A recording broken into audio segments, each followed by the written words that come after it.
your right as a citizen of Worcester to walk in there and speak for our allotted 2 minutes under agenda item 10C.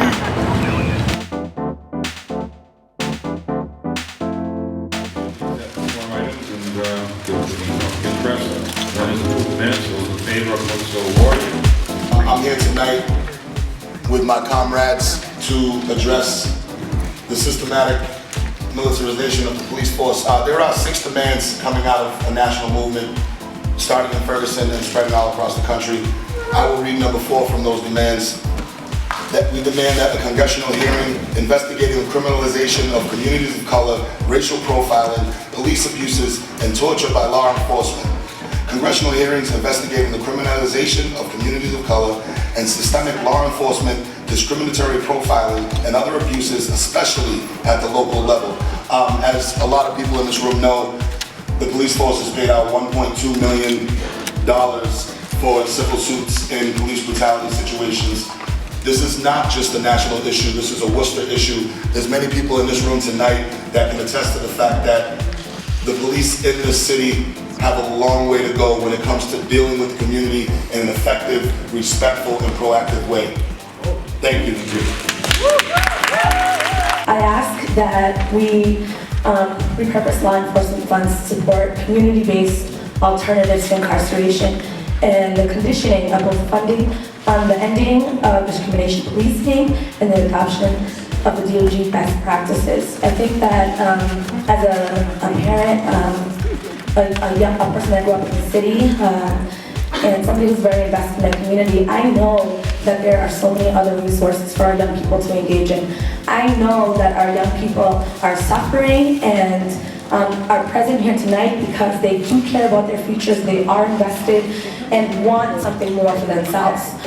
South High is usually spoken about because it's a quote-unquote bad school, that the students have problems with violence, and I feel that increasing the police presence there is detrimental to that, to the well-being of the students. We need to end all racism, all discrimination, profiling, and whatever it is, because without strength in numbers, we will be separate, and this will go on for hundreds and years, and it'll go on forever. We don't want to see anything like that. Thank you very much. The treatment that people receive from the government of the city, and particularly from the police force in Worcester, is not equal. We must all be treated like human beings.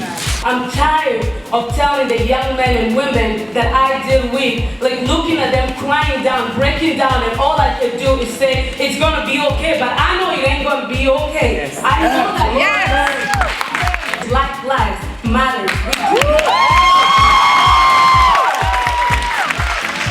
The groceries that come out of the building, the cops told me to put my hands on the wall. They thought I had drugs on because I'm sitting out on Main Street. You know how I feel about that? Yeah, the system is messed up, man. Really. I actually went to Ferguson in August, and I had a chance to learn from some of the people that were there, and got a chance to be changed by my experience of going there. And of all the thoughts and ideas that I heard, the one that stuck with me the most was body cameras. I strongly believe that when you take your money and you keep it in your own pocket and you don't put it in a system that is not benefiting you, I believe that that's when real change is going to occur. I think that we need to come together and rather than just have a conversation, rather than do what we're always expected to do and just give lip service and cry and sing and pray, all of that is extremely important. But I think that we need to take our money and we need to invest it in something that is going to work for us, invest it in a system that's going to work for us. Things got to change when it comes to the cops, how they deal with minorities, man. Yes. There's no way that stuff should happen. We all people. But every 28 hours, a black person in the United States is killed by someone employed or protected by the government of the United States.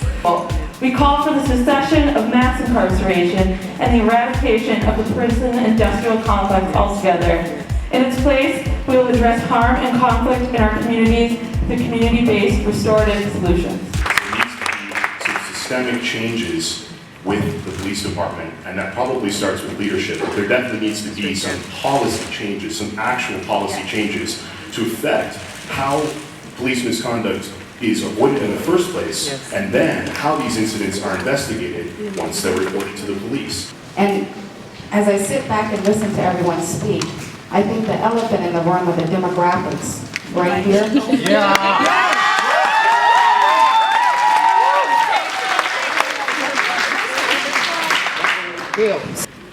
We would like you to develop a plan of action for racial justice in this city. We have an opportunity to make history right here in Worcester. The people of Worcester have already made history by letting their voices be heard. For the past over 100 days, we've had 4 protests. We've had a huge protest today, last night in the streets. Your generation is killing my generation. In Hong Kong, in Mexico, in South America, in many other countries. Unless you do something to change that, our generation won't stop and won't leave the streets. Thank you.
Show me what democracy